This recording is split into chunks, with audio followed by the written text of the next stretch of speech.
The driver is a devious little mistress. I'm going to give you the basics to turn you into the best driver in the world. Today I want to give you some driver basics that will allow you to hit more fairways than you've ever hit before.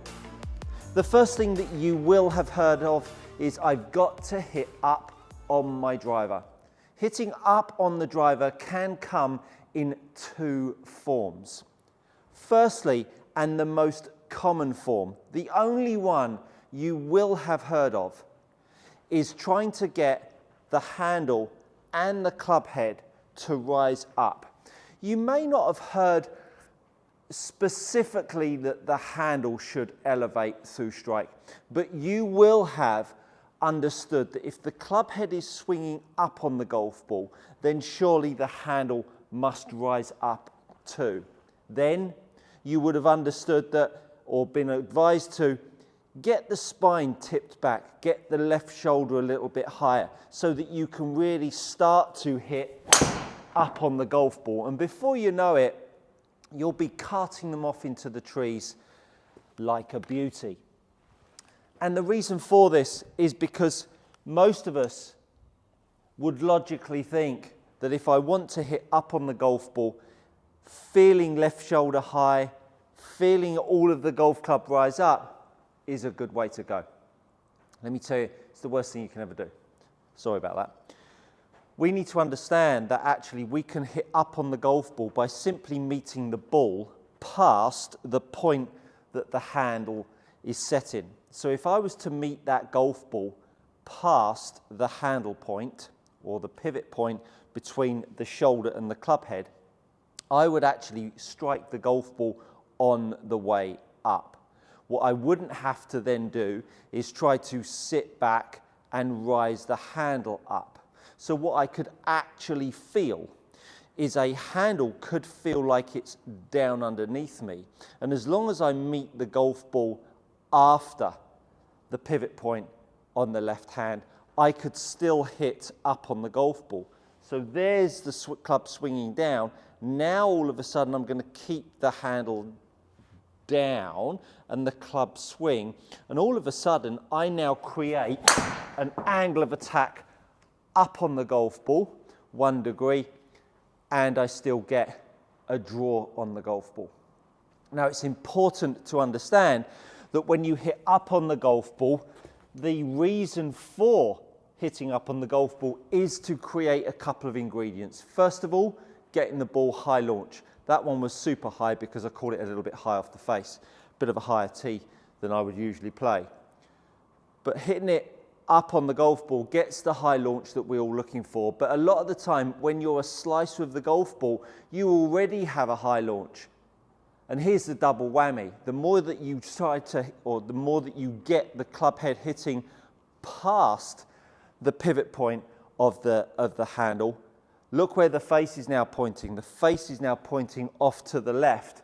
But not only that, the face is pointing to the left with loft, which is crucial because if you've got a lofted club face and the face is looking left, you start to get an optimization of high launch, low spin, as opposed to when we are hitting up on the golf ball, the club head is absolutely hitting up on the ball, but unfortunately, because of the orientation of the handle, because of the orientation of the spine, the face is also open as well.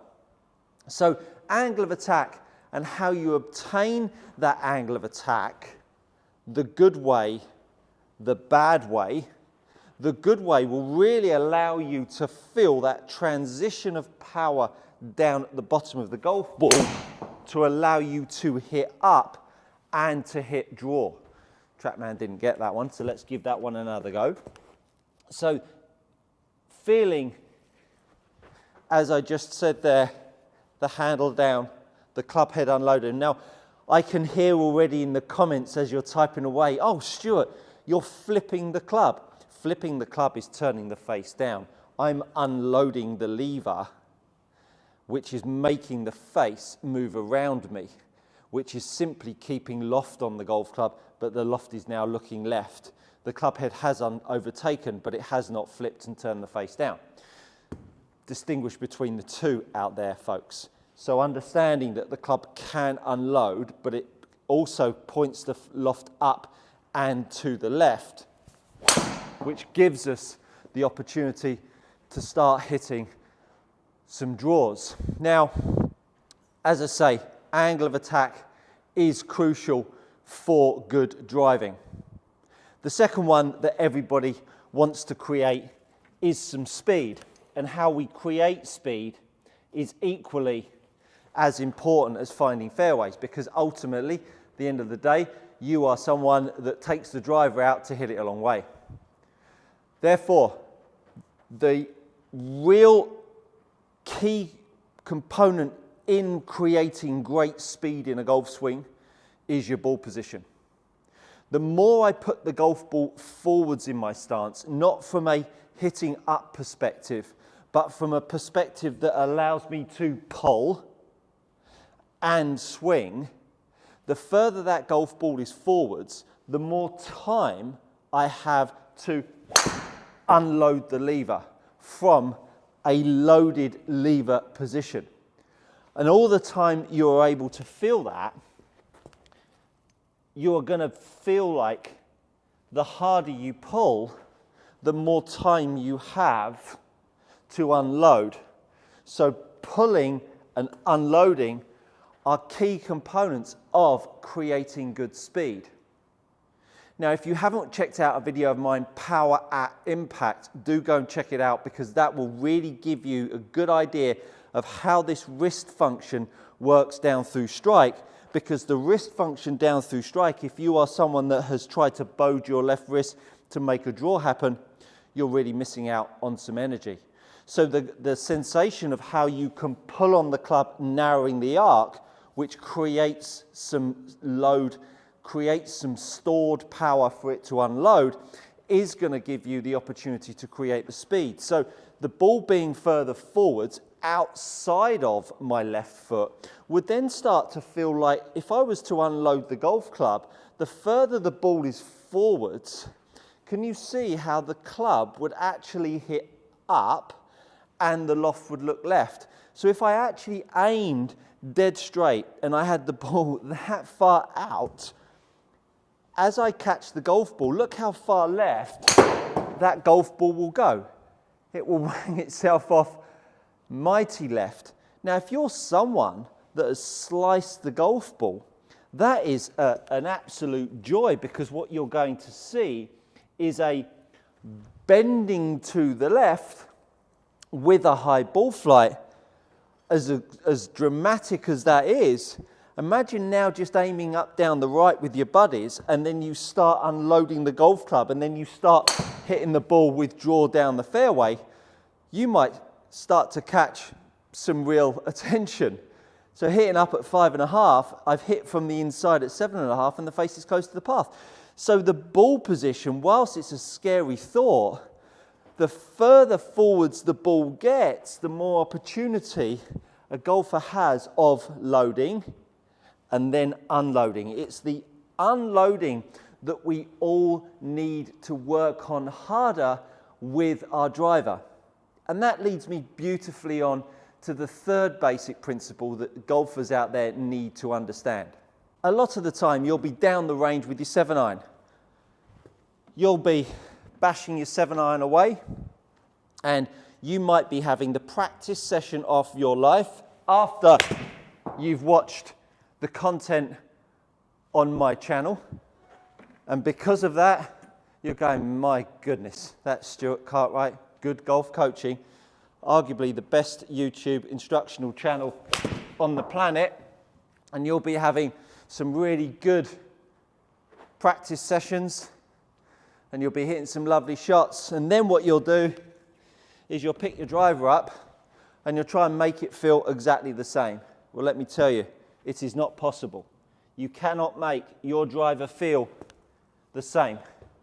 For starters, look at the angle of the shaft difference at address. One is more vertical than the other. Then when you get your... If you're tired of paying too much for premium leather golf gloves, do head over and check out my channel sponsor, GX Golf Gloves. These gloves are trusted by elite, amateurs and tour players alike. Use my code GOODCOACHING to receive 10% on your next order. Your club to the top of your backswing. One shaft pitch is more vertical than the other. They are going to feel very, very different. And so then you then layer on the pull and the swing that we're looking to attain compared to the continuous pull that we're looking to attain through strike, to create one with a shaft lean and one with a positive shaft lean. So all of a sudden, whilst the feel remained the same with what you're working on down at strike, the implications of impact are very, very different with the driver compared to the 7-iron. You can't make them feel the same. So therefore you need to understand that the principles behind a 7-iron and the principles behind the driver are dramatically different. And you guessed it, I did a video on that some months ago. Difference between an iron and a driver swing. Go check that out. Link up in the top right hand corner of the page right now and the thumbnail. So go check that out. But understanding that when you're down the range and you're practicing and you're having the practice routine and practice schedule of your career with your 7-iron, don't think that you can just mimic those same sensations with your driver. They are three of the biggest basics to making you the best driver you can be, and I'm pretty sure you'll find that, my friends, is good coaching.